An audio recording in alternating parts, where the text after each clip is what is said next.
Hello बच्चों, एक बार फिर से आपका स्वागत है आपके अपने YouTube चैनल जिसका नाम है लर्न विथ सुयोग में। और बच्चों, आज हम सेंगेज एल्जेब्रा का जो चैप्टर नंबर 12 है दैट इज डिटर्मिनेंट, उसकी कंसेप्ट एप्लीकेशन एक्सरसाइज 12.2 के सॉल्यूशंस लेकर आए। बहुत ही आसान सी एक्सरसाइज है। पहला क्वेश्चन इसमें दे के रखा है, prove that the value of determinant that is 1 omega omega square omega, इस तरह से हमें दे रखा है और इसको हमें जीरो प्रूफ करना है। वेल, बहुत आसान है, मैं सिर्फ हिंट दूंगा। दैट इज C1 को अगर हम अप्लाई करेंगे C1 plus C2 plus C3, तो ये हमारा हो जाएगा 1 प्लस ओमेगा स्क्वायर। ये मेरा डिटर्मिनेंट कुछ इस तरह से बन जाएगा 1 प्लस ओमेगा स्क्वायर, यहाँ 1 प्लस ओमेगा स्क्वायर, और यहाँ 1 प्लस ओमेगा स्क्वायर। और बाकी के जो दो एलिमेंट्स है ये भी हमारे जीरो हो जाएंगे, तो ये हो जाएगा ओमेगा ओमेगा स्क्वायर। फर्दर हम सॉल्व करेंगे तो ओमेगा स्क्वायर 1 एंड 1 ओमेगा,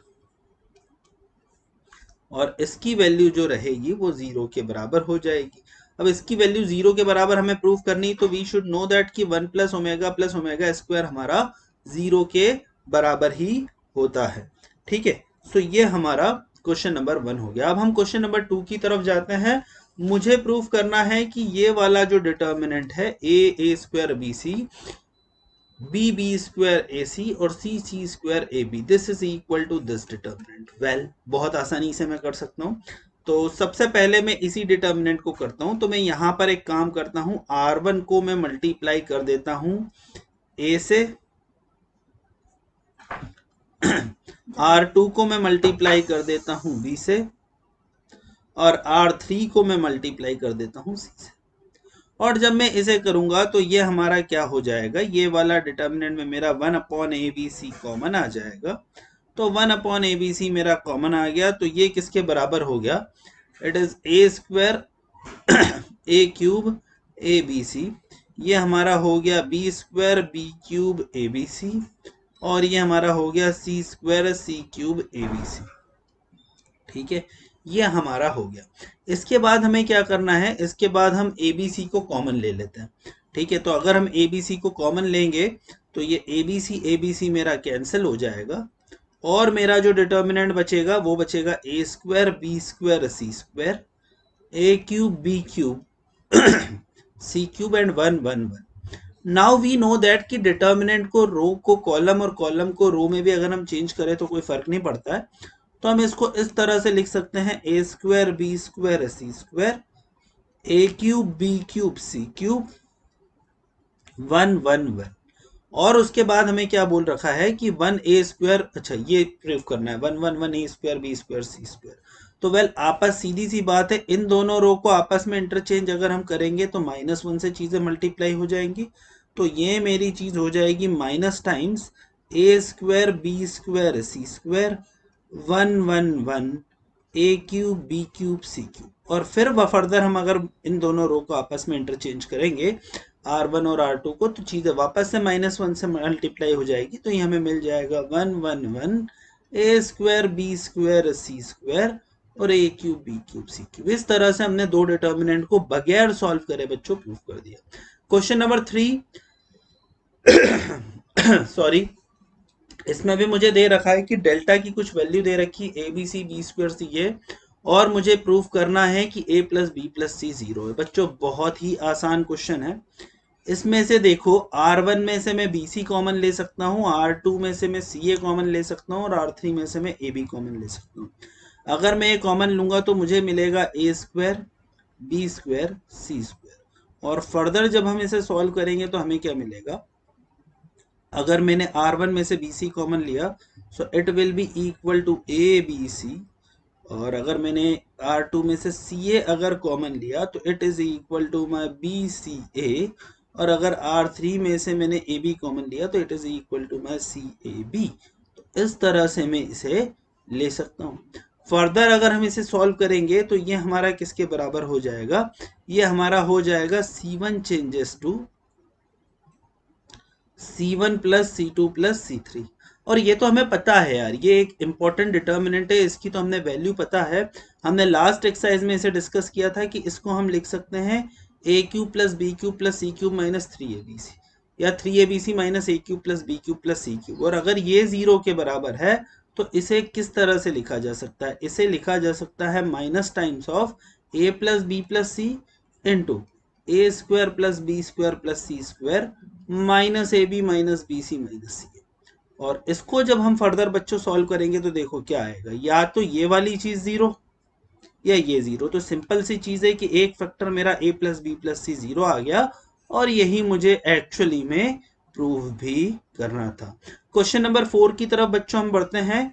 यहां मुझे बोल रखा है ए आर। ए आर मुझे क्या बोल रखा है? Cos of 2r pi plus iota sine 2r pi raise to power 1/9। Well बच्चों, इसको मैं इस तरह से लिख सकता हूं, ये डी मॉइबर्स थ्योरम है। इसे e raise to power iota 2 pi r by 9 इस तरह से लिखा जा सकता है। तो वेल मैं सारे के सारे टर्म्स को अगर इस तरह से लिखूं तो यहाँ पर r की वैल्यू मुझे 1 2 3 4 5 6 7 8 9 डालनी है। तो देखो मेरा डिटर्मिनेंट क्या हो जाएगा।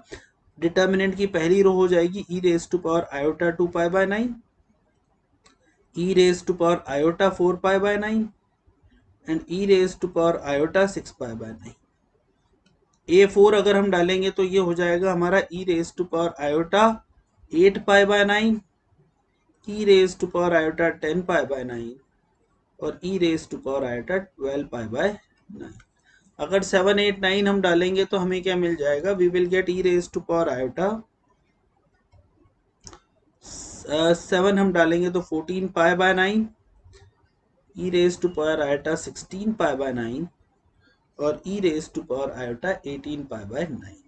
वेल बच्चों, इसके बाद अगर हम सॉल्व करेंगे तो e raise to power iota 8 pi by 9 है।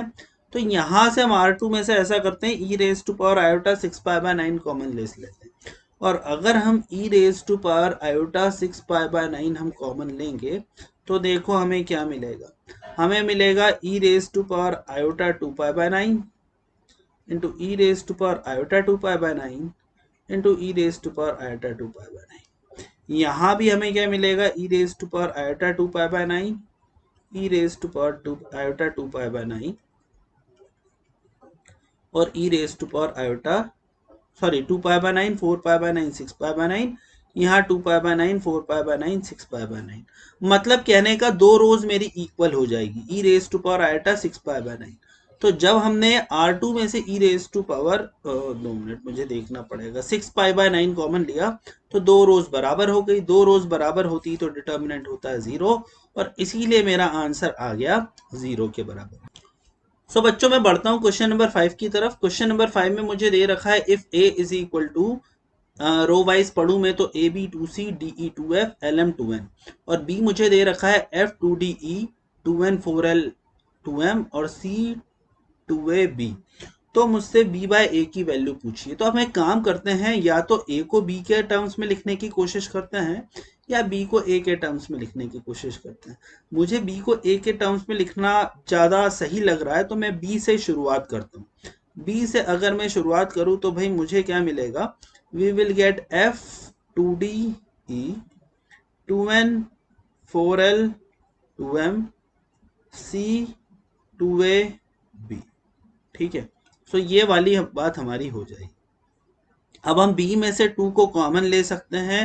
अच्छा, R2 में से 2 को कॉमन ले सकते हैं और C2 में से 2 को कॉमन ले सकते हैं।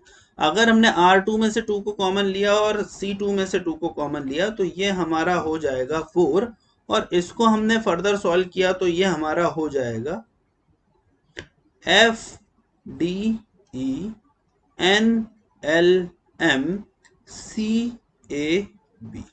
वेल अब अगर मैं जरा चीज़ों को देखूं तो मुझे यहाँ A B C D E F और एलिमेंट चाहिए। वेल हम कर सकते हैं, बड़ी बात नहीं है बच्चों। तो हम ऐसा करते हैं, पहले इन दोनों को इंटरचेंज करेंगे तो -1 से मल्टीप्लाई हो जाएगा, यहाँ पर एफ एन सी आ जाएगा और फिर फर्दर जो मिलेगा उसको वापस से इंटरचेंज करेंगे। वेल स्टेप बाय स्टेप करके देखते हैं। तो ये मेरा हो जाएगा -4 times DLA FNC and EMB और इसके बाद में इन दोनों को भी इंटरचेंज करूंगा तो -1 हो जाएगा। तो यहाँ से मेरा हो जाएगा 4 टाइम्स DLA EMB और FNC। वेल मेरे को क्या प्रूव करना है, ABCDEF और LMN। वेल तो हम अब ऐसा करते हैं, इन दोनों को हम आपस में इंटरचेंज करते हैं और जो रिजल्ट आएगा इसको आपस में इंटरचेंज करते हैं। तो बच्चों ये एक्चुअली में मेरे पास हो जाएगा जब मैं दो ऐसे ऑपरेशन लगाऊंगा तो ABCDEF और LMN without changing the sign, तो LMN इस तरह से मेरा हो जाएगा। इसको फिर मैं फर्दर सॉल्व करूंगा तो देखो मुझे क्या मिलेगा। वेल मुझे क्या प्रूफ करना है, इसको a के बराबर प्रूफ करना है, तो मैं C2 में से 2 को मल्टीप्लाई कर देता हूँ। अगर मैं C2 में 2 को मल्टीप्लाई कर दूंगा तो ये 2 मल्टीप्लाई बाय मिल जाएगा मुझे AB2C DE2F और LM2N। तो ये हमारा हो जाएगा। इसको हम फर्दर सॉल्व करेंगे तो ये हो जाएगा 2a। तो ये मेरा जो फैक्टर आ गया b बाय ए का, मैं b से कंपेयर कर रहा था, तो मेरा यहाँ से b बाय ए जो आया it will be equal to 2। तो b बाय ए मेरा हो जाएगा 2 के बराबर। ठीक है, तो ये इस तरह से मैंने क्वेश्चन नंबर 5 को सॉल्व किया। और इसी तरीके से जो मेरी एक्सरसाइज है concept application exercise 12.2 it got and. तो कंसेप्ट एप्लीकेशन एक्सरसाइज 12.2 मेरी यहाँ पर खत्म होती है। और बच्चों thank you very much. Next video में हम लेकर आएंगे concept application exercise 12.3। Thank you.